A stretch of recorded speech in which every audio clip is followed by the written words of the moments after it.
मैले चाहिँ मेरो फ्याट लस जर्नीमा 20 केजी प्लस वेट लस गरेको थिएँ। सो आज चाहिँ म तपाईँहरूलाई सिम्पल तरिकामा मैले मेरो फ्याट लस कसरी गरेँ भनेर देखाउन आँटेको छु। नम्बर 1मा भनेको चाहिँ मैले मेरो कति क्यालोरिज खानुपर्छ भनेर थाहा पाउनको लागि मैले गुगलमा गएर TDE क्यालकुलेटर गएँ। मैले मेरो वेट हाइट सबै हालेँ। लास्टमा यति क्यालोरिज भनेर आयो। त्यतिखेर मेरो लगभग 2500 क्यालोरिज मेन्टेनेन्स थियो र त्योभन्दा मैले 300 क्यालोरिज कम खाएँ।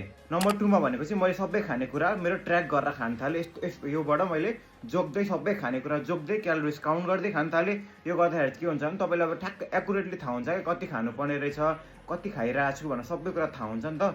नम्बर 3मा भनेको चाहिँ मलाई ट्रेडमिलमा हिँड्न लास्टै झ्याउ लाग्थ्यो क्या। 5 मिनट हिँड्दा पनि आधी घन्टा हिँड्ने जस्तो लाग्थ्यो। त्यही भएर मैले स्टेप्सको गोल राखेँ। म दिनभरि एक्टिभ भएँ। सुरुमा मैले 8000 स्टेप्सदेखि सुरु गरेँ र पछि बढाउँदै गएँ। अब यस्तो स्टेप्सको गोल राख्दाखेरि चाहिँ के हुन्छ भने तपाईँले कार्डियोको लागि बेग्लै टाइमै छुट्याउनु पर्दैन क्या। तपाईँले जस दिनभरिमा कतिखेर भ्याउनुहुन्छ, एकछिन वकमा निस्क्यो अनि त्यसरी तपाईँले दिनभरिमा मिलाएर स्टेप्स कम्प्लिट गर्न सक्नुहुन्छ नि त। यसरी गर्दा धेरै रमाइलो हुन्छ क्या। ट्रेडमिलमा हिँड्न चाहिँ अलिक झ्याउै हुन्छ क्या। र यति कुराहरू मैले गरेँ। लास्टमा मेरो वेट जब अड्किन्थ्यो म कि क्यालोरिज घटाइदिन्थेँ कि मेरो स्टेप्स बढाइन्थेँ र त्यो गर्दाखेरि मेरो फ्याट लस कहिले पनि अड्केन क्या। स्मुथ तरिकाले भइरहेको।